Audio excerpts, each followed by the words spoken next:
6:15 to go in the second quarter. Hallsville still yet to score in this one. So a 2nd and 9 here, and we'll see if Hallsville moves away from the run game. Lawson Burks on the far side of the field. Isaac Stinson here on the near side. And 5 seconds left on the play clock. Hallsville is going to call a timeout here. 5:43 to go, and it is the second timeout of the half from the Indians. As the Falcons lead 14-0 here in the second quarter. But again, Hallsville's still not out of this one yet. You know, you figured after that first game it was going to be a tough one, and it has been. But the Indians still have a real chance here, but they have got to score. They've got to show off that offense. And that's what they're discussing right now is how can they do this? I mean, you look at that offense, they have so many different weapons that they can use. Stinson, of course, 1,500 receiving yards, but along with that, Gabe Jenkins has been really coming alive. He had multiple touchdowns in both Week 10 and 11, the district quarter and semifinals. Last week was held without a touchdown, but on the season, 545 receiving yards and 8 touchdowns. Lawson Burks, 418 receiving yards as well. And here's the snap. Matheny throwing to the right side, and that one is low and nearly intercepted. Not quite. Austin Nalges right there. Couldn't quite come up with it. Dropping incomplete. It's 3rd and 9, but lucky that one wasn't intercepted. So Hallsville's got another chance here. 5:37 to go in the second quarter. 3rd and 9 for Hallsville. Jenkins and Stinson on the near side. Smith and Burks on the far side. Morris beside Matheny. He's dropping back. Throws this one, lofts it in the air, and Smith can't catch it going to the ground. It was in his hands, and he can't believe he didn't catch that one. It was a good lofted pass from Braden Matheny. Tried to catch Smith on the run, but that's a difficult catch to make. It's over the shoulder. It's an awkward angle. You're not usually trying to catch an over-the-shoulder pass when you're running towards the sideline. So an odd spot, 4th and 9. Hallsville has to punt this one away. A pretty good punt there from Matheny. Bounces at the 35. Nice Hallsville bounce. Gets it close to the 20 before it rolls at the 22-yard line. And that's where Blair Oaks will get the ball at the 22. Blair Oaks up 14-0 with 5:20 to go in the first half. A tough game so far for Hallsville offensively. Defensively, they've been doing a pretty good job, but again, it was that one big play in the first score and then the one big play for the second score, which was the roughing the passer call. The first big play was Jackson Engelbrecht, of course, just 70 yards to the house like it was nothing. Back to that 5-wide formation. It's a low snap. Back's able to hold on to it, though. Runs this himself up the right side and goes out of bounds. A flag is thrown at the end of that play. That might be holding. So hold up. That would have been a 6-yard or so gain, but it might be coming back, and it is. It's against Blair Oaks, so bring them back 10 yards from the spot of the foul. I don't know if they're going to spot that holding call right at the line of scrimmage or where they'll say it happened. The flag is at the 20. They're going to say they spotted the flag from the 22 right at the line of scrimmage. So, ball pushed back to the 12-yard line. And that is where Blair Oaks will have it, a 1st and 20. So a big play. Now Hallsville's just got to limit the Blair Oaks offense. That's what a holding penalty does. You don't have to make that big play anymore. Just going to have a couple of 5-yard gains as Bax rolls to the left side. Looking pressured, thrown to the ground. A sack for Hallsville. Well, the X's still do find themselves down 4-0, but well, they have a little bit of reason to stay optimistic as this game is not quite yet out of reach.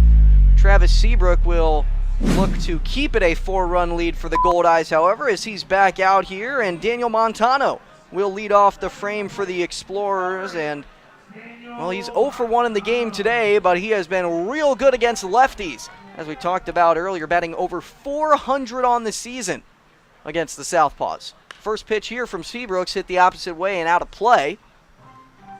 So now the count runs to 0-1 against the X's designated hitter for tonight. He struck out looking back in the first inning, but still had a pretty quality plate appearance, seeing 6 pitches. This one on the outside edge, called strike 2. He worked the count to 3-2 back in the first inning before taking one about the same spot as right there, which was called strike 3. This pitch high and away.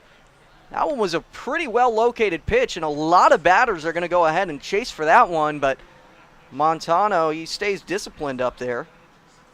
Brings the count 1-2.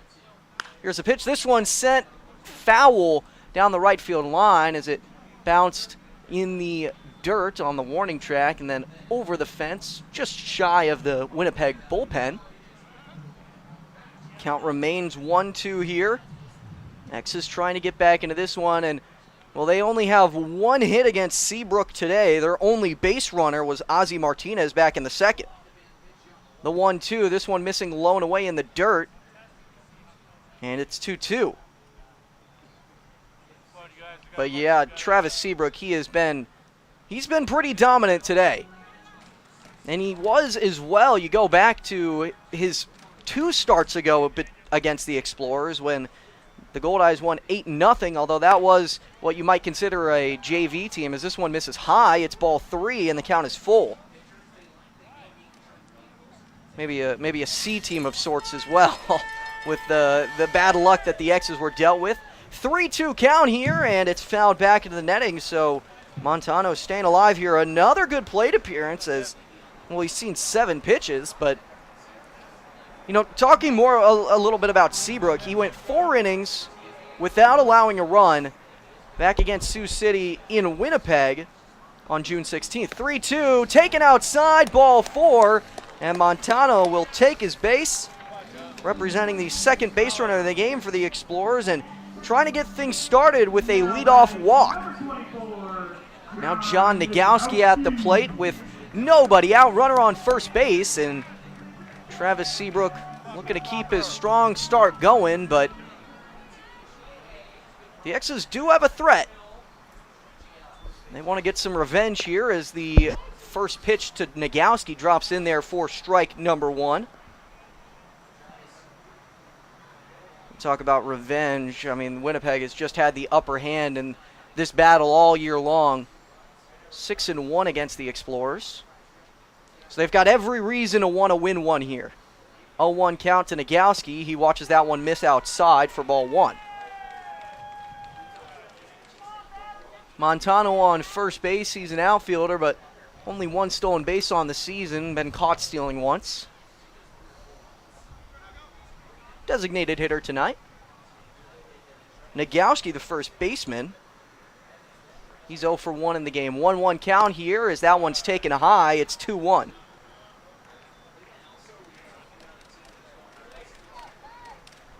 The Explorers would love to get some revenge here, and well, this seems like the spot that you'd have to do it. Down 4 runs here in the bottom of the 4th.